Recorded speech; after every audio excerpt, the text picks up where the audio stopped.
Okay, I am joined by Zach Poff, who is the football editor at MaxPreps.com. And Zach, dude, how you doing, man?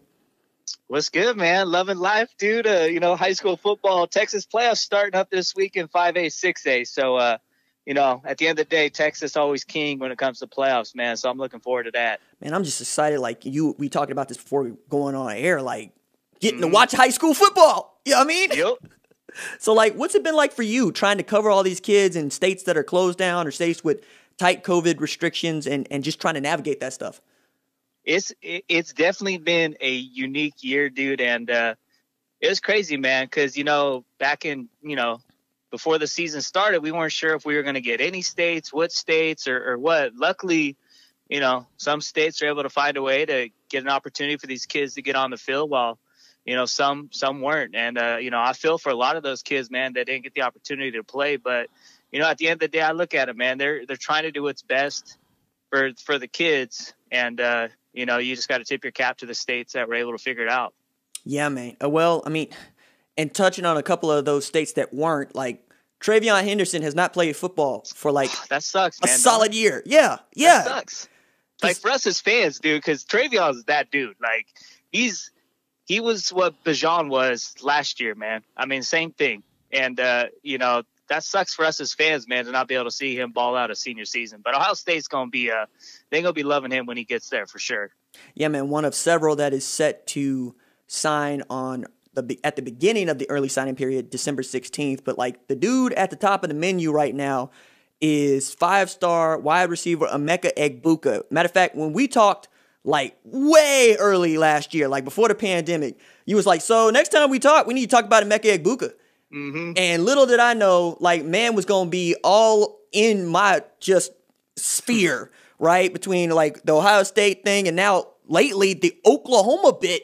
And, this is wild for me because, all right, so the man says he's not going to make a decision before he gets to Oklahoma, right? And then we have the lockdown. And the lockdown stays the lockdown. And now we have a dead period that's going to be more than a calendar year, going into April now. But he got to Oklahoma, and he got there for what is senior day at OU, 27-14 win for Baylor.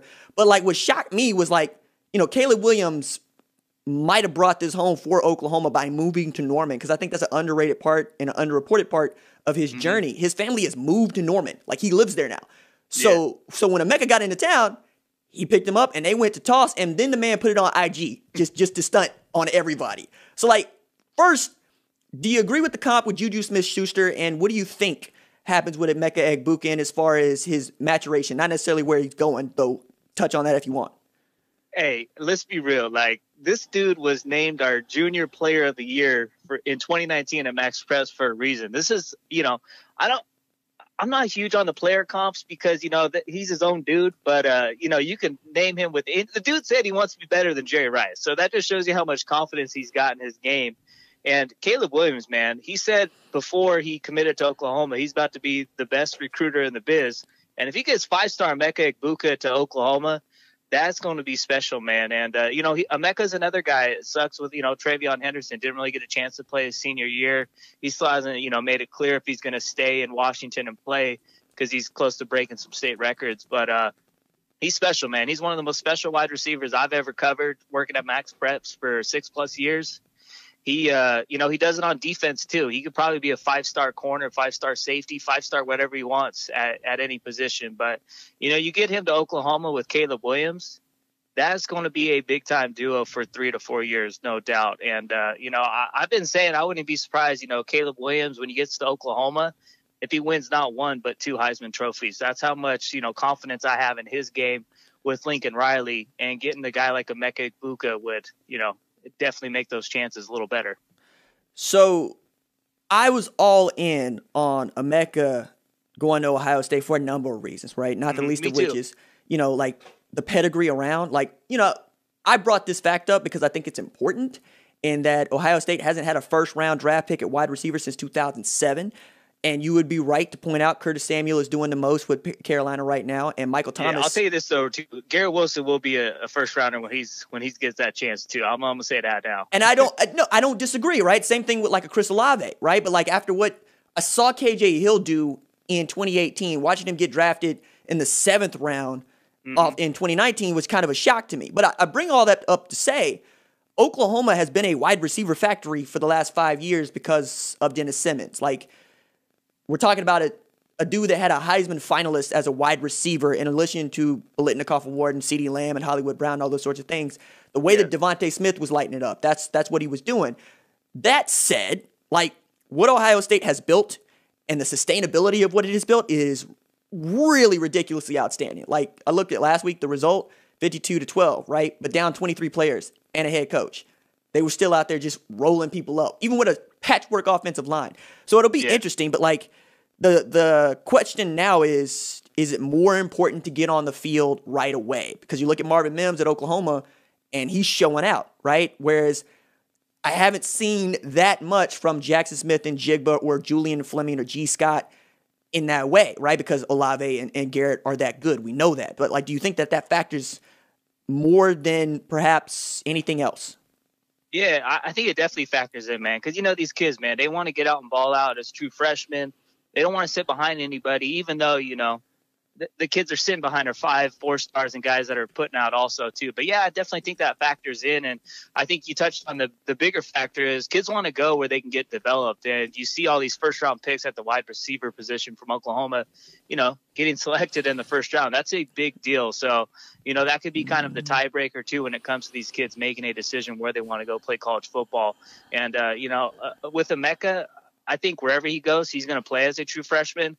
I do believe, though, that if he does go to Oklahoma, I think there's a quicker way to get on the field as a true freshman compared to Ohio State. Because you mentioned all those dudes, you know, Jackson Smith and Jigba's got on the field a little bit as a true freshman, but you haven't seen much of G. Scott Jr.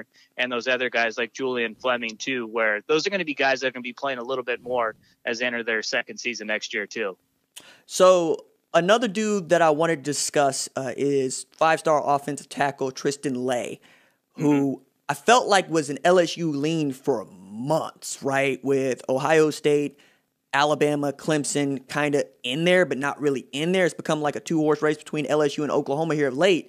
And I wonder, does Oklahoma swoop in and pick this dude up basically because of how bad LSU's last 4 months have been? Like, they just, I'm not even talking about like on the field, perhaps. I'm talking about with the reported violations and the sexual assault scandal and just what it is down there in Baton Rouge, as opposed to like Oklahoma hadn't actually been that great with an offensive line this year, but you saw a true freshman play at left tackle. You saw a true freshman play at left guard.